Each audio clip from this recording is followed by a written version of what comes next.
Bonjour à tous. Chronique de sujets dont les médias français ne veulent pas parler, et pourtant que c'est important. Enquête en destitution ouverte contre Joe Biden aux États-Unis, ministère de la Justice corrompu, Trump qui s'envole dans les sondages, le scandale Hunter Biden, 630 pages de rapport, les photos.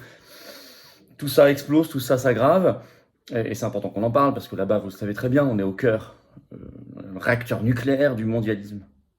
Évidemment. Et notre enjeu d'une France libre, libérée de cette oligarchie, de ce mondialisme, est très important. Et ce qui se passe là-bas a un impact ici, on le sait. Et nous avons intérêt à ce que les mondialistes perdent la partie là-bas, parce qu'ils seront très affaiblis ici. Et que nous devons mener le combat ici, nous, bien sûr. Voilà, donc je vais vous parler de tout ça, l'aggravation des scandales Biden, Trump qui a le vent en poupe malgré toutes les attaques, vous allez voir ça, c'était mesuré. Et là-bas, on peut quand même signaler que l'opposition joue son rôle, contrairement à ici où on met beaucoup de guillemets autour d'opposition. Hein, on va en parler aussi. Vous étiez peut-être pas au courant d'ailleurs qu'il y a une enquête en destitution contre Joe Biden, puisque les médias français n'en parlent pas. Par contre, on va dans la presse suisse, ils en parlent. Moi, je vais vous expliquer. Voilà, écoutez, vous avez noté la grande date très importante du samedi 8 juillet, rendez-vous 14h, place d'Enfer Rouge, je crois, à Paris, c'est le départ du cortège. Manifestation nationale spéciale Frexit. Spécial Frexit, liberté, souveraineté. On y a avec des drapeaux français à quelques jours de la fête nationale. Ça va être grandiose. Hein. Je vous le donne bien à l'avance pour que vous ayez le temps de vous organiser, d'organiser du covoiturage pour venir.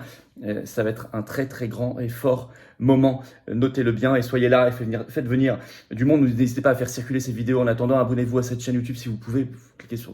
Il suffit juste de cliquer. Hein. C'est gratuit, instantané sur s'abonner en dessous. C'est fait. Hop, une fois que vous êtes abonné, appuyez sur la petite cloche à côté. Comme ça, vous recevrez une notification dès qu'il y a une nouvelle vidéo, dès qu'il y a un nouveau direct sur la chaîne.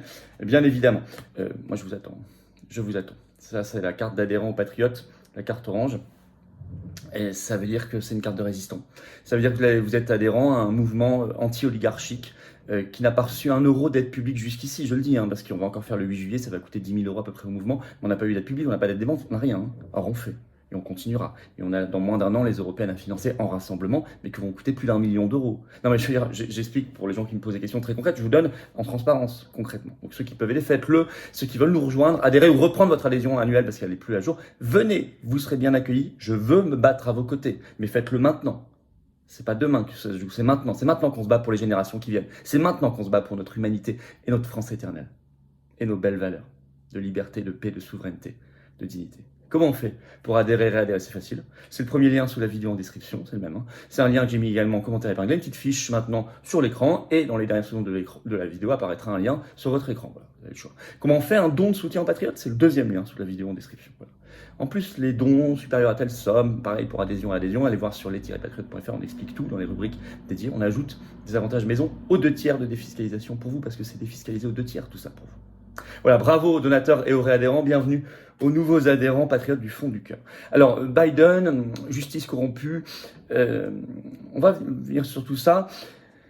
Maintenant, c'est vrai que dans l'affaire Hunter Biden, donc le fils, là, avec le fameux ordinateur portable, le ministère de la Justice américain est directement mis en cause par une opposition qui joue son rôle. Alors, vous savez que c'est le 20 juin que le groupe de recherche Marco Polo a sorti son rapport de 630 pages sur le contenu de l'ordinateur portable d'Hunter Biden. Alors, un info qui était considéré il y a encore un an comme complotiste, qui aujourd'hui est complètement reconnu, ils ont tout publié.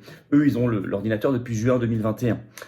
Et selon eux, hein, c'est leur analyse juridique avec des avocats, ces 630 pages détaillent 459 crimes commis par les Biden père et fils, avec des délits d'affaires, délits sexuels et liés à la drogue, aux stupéfiants.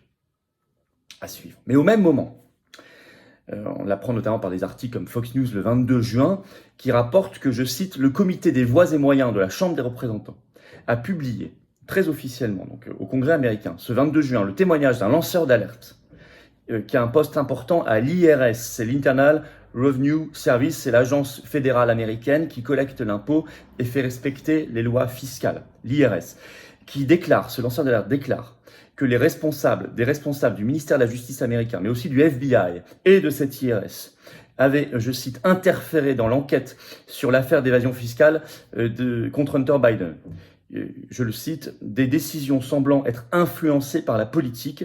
Cet homme, ce lanceur d'alerte, c'est Gary Shapley Jr., qui était le superviseur tout simplement de cette enquête-là à l'IRS. Donc il connaît très bien le sujet. Et il dit notamment que dans l'enquête, il y a eu consigne permanente au FBI, comme au ministère de la Justice, comme à l'IRS, de ne jamais poser de questions concernant le big guy. Qui est le big guy? Dans leurs mots codés, y compris de Hunter Biden, etc., c'est Joe Biden, le grand type. C'est Joe Biden, qui était alors vice-président sous Barack Obama des États-Unis, qui est aujourd'hui président. Alors, or, ça concerne, au-delà des scandales de corruption en Ukraine, on en a parlé, un nouveau scandale d'argent venant de Chine. Je vais vous lire un extrait. Un courriel du 13 mai 2017 qui comprenait une discussion sur des paquets de rémunération, je cite Fox News, pour 6 personnes dans le cadre d'un accord commercial avec une entreprise énergétique chinoise. Le courriel semblait identifier Biden comme président, vice-président en fonction de l'accord avec le CEFC, référence apparente au CEFC China Energy Co. Company, maintenant en faillite. L'email comprend une note indiquant que Hunter a certaines attentes au bureau qu'il élaborera. Une proposition de fractionnement des capitaux propres fait référence à 20 pour H, donc Hunter, et 10 par H, via H pour le big guy, pour le grand gars, sans plus de détails. Donc tout ça est codé, mais ça semble bien représenter des distributions d'argent, d'enveloppes de corruption. Là, venant d'une entreprise énergétique chinoise qui, depuis, c'était en 2007, a fait faillite. Et là, il y avait consigne, vous ne parlez pas du big guy.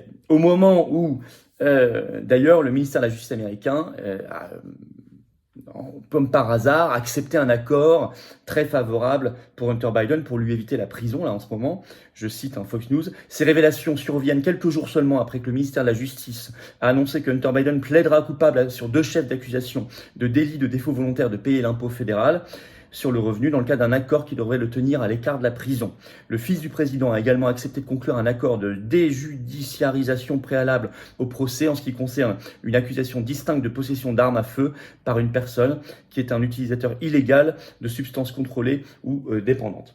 Donc, il a négocié pour déjudiciariser, ça ne passe pas devant la justice, et pour éviter la casse prison. Vous voyez, tout s'aggrave. Alors, est-ce qu'on va vers une procédure de destitution de Joe Biden? Alors, on peut voir la presse suisse, comme le journal Le Matin, qui a fait un article le 22 juin, le titre « Des élus aux États-Unis, des élus amorcent une enquête en destitution contre Joe Biden ».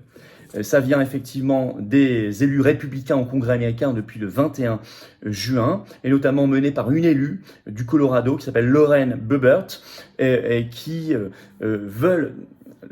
qui ont lancé officiellement cette enquête en destitution contre Biden, notamment du fait de ça. Alors le prétexte officiel, c'est sa politique migratoire à la frontière mexicaine, qui est complètement hors contrôle. Mais bien sûr, en réalité, les arrière-pensées, c'est ce contexte de corruption et de l'affaire Hunter Biden, etc. Le Matin précise que la Constitution américaine prévoit que le Congrès peut destituer le président en cas de trahison, de corruption ou autres crimes et délits majeurs. Le New York Times, le 23 juin, en a parlé. Il y a eu un vote pour lancer cette enquête en destitution qui a été remporté par ceux qui y sont favorables à la Chambre des représentants aux États-Unis par 219 voix contre 208. Donc c'était de justesse, mais ça s'est fait. Et je vais vous lire un extrait de cet article du New York Times. Par un vote de 219 voix contre 208, la Chambre a renvoyé 2 articles de destitution contre M. Biden, l'un pour abus de pouvoir, l'autre pour manquement à ses devoirs, au comité de la sécurité intérieure de la magistrature. Le président Kevin McCarthy, président de la Chambre des représentants républicain, a conçu la décision qui permet aux articles de destitution d'avancer sans avoir besoin de les approuver officiellement. Donc, ils ont mis en place tout un stratagème. Le Parti démocrate de Biden a réagi, parlant d'une farce, selon le New York Times. En tout cas, une vraie bataille est engagée. Ils savent, eux, l'engager, la procédure de destitution. Là, c'est pas encore la procédure, c'est l'enquête, mais peut-être la procédure derrière. Eux savent le faire. Les parlementaires français, manifestement, ne savent pas que c'est possible. Article 68 de notre Constitution. Ou alors, ils veulent faire croire qu'ils ne le savent pas. Ça les arrange. Pendant ce temps-là, Donald Trump avance, malgré les attaques féroces du système, puisqu'il est sous 37 chefs d'accusation, vous le savez, actuellement. Article de Newsweek ce 17 juin, le titre « Donald Trump bat Joe Biden dans un sondage post-inculpation ». Il fallait tester, voir la réaction de l'opinion publique après ces annonces d'inculpation. Il continue de progresser. Le chapeau d'ailleurs de l'article de Newsweek est explicite, je vais vous le lire. Un nouveau sondage, je cite, a montré que l'ancien président Donald Trump détient une avance considérable sur le président démocrate Joe Biden dans un hypothétique match pour l'élection présidentielle de 2024, malgré le récent acte d'accusation fédérale du candidat républicain lié à son traitement des documents classifiés.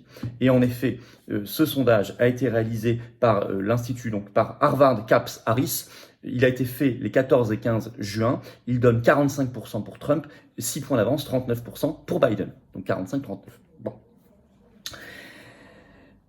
Donc, c'est à suivre, car je l'ai dit, on est au cœur là, de la machine mondialiste, complètement. Petite leçon d'opposition, hein. Moi j'ai déjà dit dans un direct récemment, il faudrait que nos parlementaires partent en stage là-bas pour voir un peu comment ça se passe, une vraie opposition, notamment l'article 68 de la Constitution française qui permet la destitution du président de la République, qui n'est jamais évoqué dans les débats à l'Assemblée et au Sénat. C'est inadmissible. Voilà. Là-bas, l'enquête est lancée.